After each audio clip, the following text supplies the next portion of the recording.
What's up fellow Yu-Gi-Oh fans, my name is Glenguin, welcome to the channel. Boys and girls, as you can see in front of you, we have a deck profile for 2019 Lightsworns. Now, I know, let's address the elephant in the room right now. Lightsworns are not really a thing anymore since Fairy Tale Snow got hit, since we can't banish cards from the graveyard as much. But I thought I'd show you my deck profile. A lot of people have been asking for it anyway. This is a 50 card deck profile for my Lightsworn deck. And let's go through it. Let's see what you boys and girls think about the deck profile also. There's a couple of surprises in the deck if you haven't seen already. But we're going to start the deck off with the boss monster himself, Judgment Dragon. Let me zoom in right now. There we go. That is my voice, by the way, making that noise. That is not the camera, it's not that old. Anyway, Judgment Dragon is the boss monster of the deck. I know a lot of people play turbo builds these days, but of course, you always need a boss monster and you always want to draw into this at some point, so it's nice to have Judgment Dragon in the deck. We are not playing Eclipse Wyvern, so you're not sending Eclipse Wyvern from deck to graveyard and then banishing Judgment Dragon, because there's not really a way to actually banish cards except for Gold Sarcophagus. But seeing as Gold Sarcophagus is only at 1 anyway, we're only banishing 1 card in the deck, so we'll go through that very, very shortly. But Judgment Dragon, everyone knows what Judgment Dragon does. Very self-explanatory.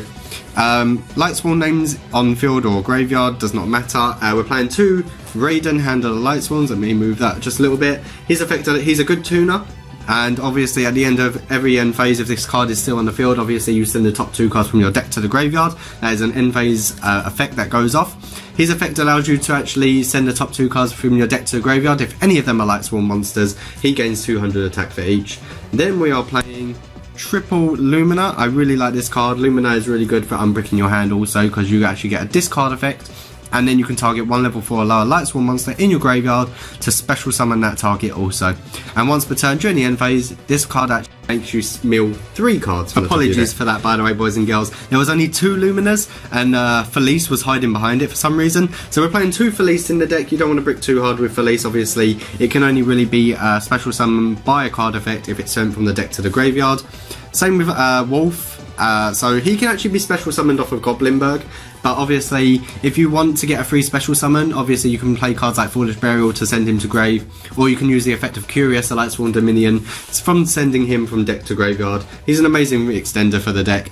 Next card I play is Lila. I haven't really seen many people play Lila, but obviously she can actually target a spell trap card your opponent controls. She changes her battle position. Okay, you can't change it, but you're only going to overlay into Minerva because it's a rank 4. And then obviously we play Wongaroth because he actually allows you to draw cards from your deck to your hand. So that's my Lightsworn lineup. It is a strange lineup, but we're running 50 cards. We're very tight in the deck as it is. This is more of a going second deck, by the way, because of cards like Danger Bigfoot and Danger Thunderbird. If you have a brick and you've got these cards in your hand also, very good at unbricking. They discard, you'll get the special summon. But if they do go to grave and they have been discarded, and you can discard them off of Lumina also, you get to pop a card on the field also. So it's really, really good that you get to do that. My main normal summon for the deck usually is bringing out Triple Goblinberg. When I say Triple Goblinberg, I only played a 1 per turn obviously, and he allows you to special summon a level 4 or lower monster from your hand, and this card changes to defense position as soon as you do it. So Goblinberg, very, very good card. Obviously I know Brilliant Fusion got hit, but we're still sticking with the Orphis Scorpio lineup and Predaplant Cobra. Basically, obviously, if this is normal special summon, you can send 1 monster from your hand to the graveyard. So again, unbricks, and then you get to special summon Darlingtonia Cobra, and then obviously you can activate Darlingtonia Cobra's effect to add a polymerization or fusion card to your hand, basically. And obviously, we only have the Ron Brilliant Fusion now, so that's what you would actually bring to your hand. This is my performance package. So obviously, Damage Juggler, Trick Clown, and Hat Tricker. And the good thing about these cards is you can banish Juggler if you need to, and to bring one of these cards to your hand. Obviously you can special summon Trick Clown. You do have to pay 1,000 life points off the special summon, and its attack and defense go to 0, but another good free special summon and extender. And then obviously you do have Performing Hat Tricker, where 2 or more monsters are on the field, you get a free special summon with that. Very simple, very self-explanatory. Balancer Lord. Okay, so obviously this is the card that I use for Gold Sarcophagus, because you get to use its effect when it's banished. So basically, the effect of this card is, if this card is banished, you can special summon one level 4 or lower monster from your hand. That's all you need to know about the card. It's really good extender also, so I really use Gold Sarcophagus to banish this card more than anything. If you're in problematic trouble and you need help, then obviously if you need another free special summon, obviously if you can't go into Balance a Lord for whatever reason, then you can use Giant Rex with Gold Sarcophagus, and then it's a free special summon from the banish zone. Another extender, Shadow Beast, really good when you've milled it to the graveyard, because if it's sent to the graveyard by a card effect, you get to draw one card immediately. So Shadow Beast, another good extender. Another good extender, Glow Up Bulb. Obviously you mill the top card of your deck to the graveyard and you get to special summon this card for free. You can only do it once per duel, but it's a good turn, first turn Nat Beast if you need to go into it. Electromagnetic Turtle, I really want to see this in the graveyard after I've milled so many cards. We've got a ton of cards in the deck that actually mill so many cards to the graveyard. It's really nice to see this card in the graveyard because you can banish it and then you can actually end the battle phase. Obviously, to sum up and summarise the last part of getting out Gem Knight Seraphonite, you have the Orphis Scorpio engine, you have Brilliant Fusion, you have Seraphonite in your extra deck, you just need to send Garnet also, so I'd fully recommend you send Garnet. Right, so Spicy Tech of my deck is playing some Sylvan cards. So I was reading the other night, hopefully I was right about this with Sylvans.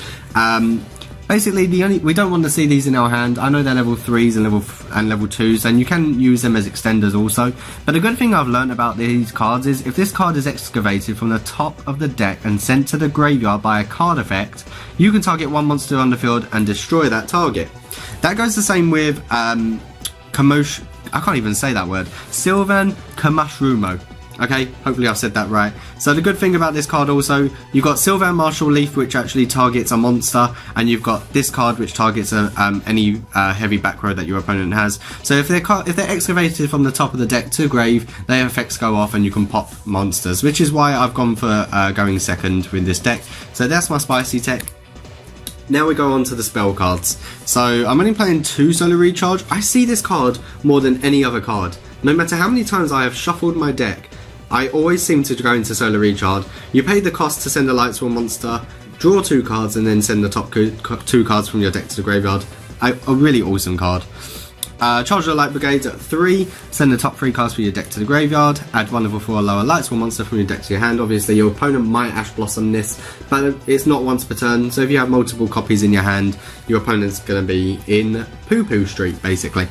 Then we play the 1 Brilliant Fusion. As I said, it is limited right now. 1 Rotor to extend plays. Hopefully you'll get a Lightsworn monster in your hand. Maybe you want to bring Raiden to your hand, or you can actually search off Goblinberg with this card. 1 Foolish Burial and 1 Gold Sarcophagus, and that's that. And then we have 1 Reasoning. Obviously Reasoning is a really good extender also, because your opponent will declare a level. If they get it right or wrong, it doesn't matter. You're milling so many cards from the top of your deck to the graveyard until one of your monsters is special summonable. Is that even a word? Special summonable. You can just special summon it, you know what I'm saying. And then 1 Sky Striker Maneuver Vector Blast. Again, sending cards. Sometimes you won't, like if you're playing this first turn and you have no cards in your monster zone, or going second, it doesn't matter. If you've got this card in your first hand, you're sending top 2 cards from your deck to the graveyard, and for as many as possible. Then if you send at least 1 card to the graveyard and have 3 or more spells in your graveyard, you can shuffle all your opponent's monsters from the extra monster zone back into the deck. So it's really good to actually stop all your opponent's link monsters. Last but not least, revival spells, 1 Succession and 1 Monster Reborn to combo off a little bit more from the graveyard. Again, you'll have so many monsters in the graveyard, you can easily make a big board.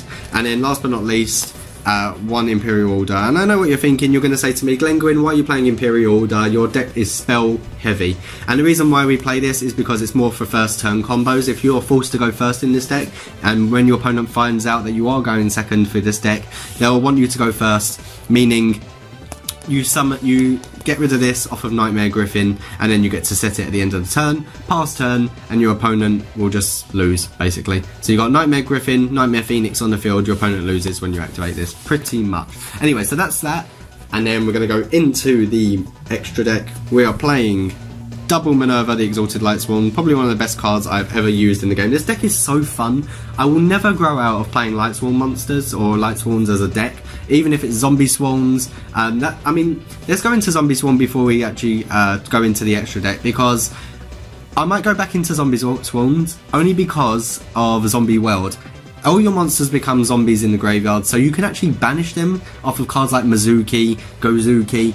All those cards are actually banishable off of Zombie World, so stuff like Giant Rex can be banished with Mizuki, and then obviously you get to special summon a zombie monster from the graveyard, but then Giant Rex will also go off because it got banished. And I think it's more of a genius idea that if you don't have Fairy Tale Snow, then Zombie World is a really good replacement for Fairy Tale Snow, only for the case of if you need to banish your cards. You know, Shiranui, what's the Shiranui card where you can actually banish that, and if the card is banished, you actually get to pop a monster on the field also.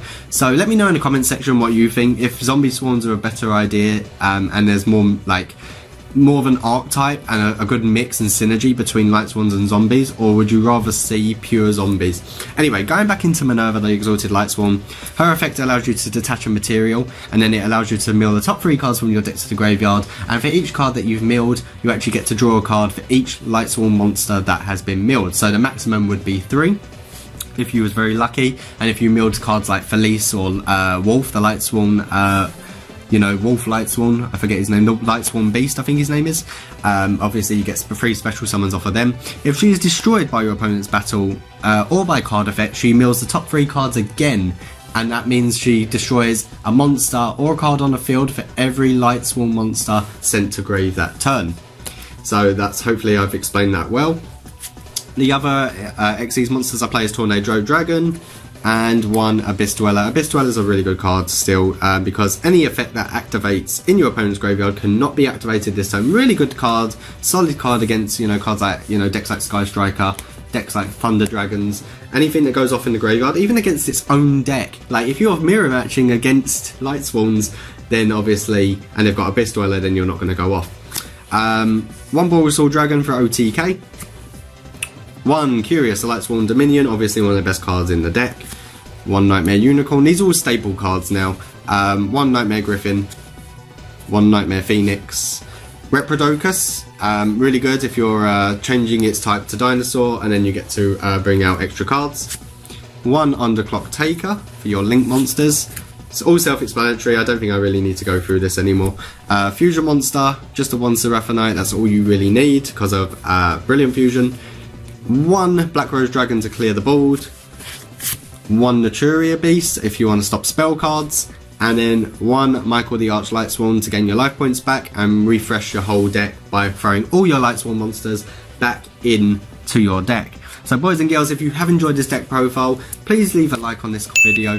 Please hit the subscriber button if you'd like to see more epic Yu-Gi-Oh content. We also do live streaming. If anyone's ever interested in me doing live streaming, please switch your notifications on. I'm sure most of my subscribers by now actually do see that I do have a lot of live streams when I do go live late at night. And it is more for Pokemon Let's Go Pikachu shiny hunting, but I'm always open to ideas and everything in the comment section. So this is just how I'd like to play the deck. Please feel free to play it however you would like to play. This is just an example of what you could play in the Lightsworn deck for 2019. Nothing special, it's just fun, and that's all it's made for. So boys and girls, thank you very much once again. YuGiOh is signing out. See you later everyone.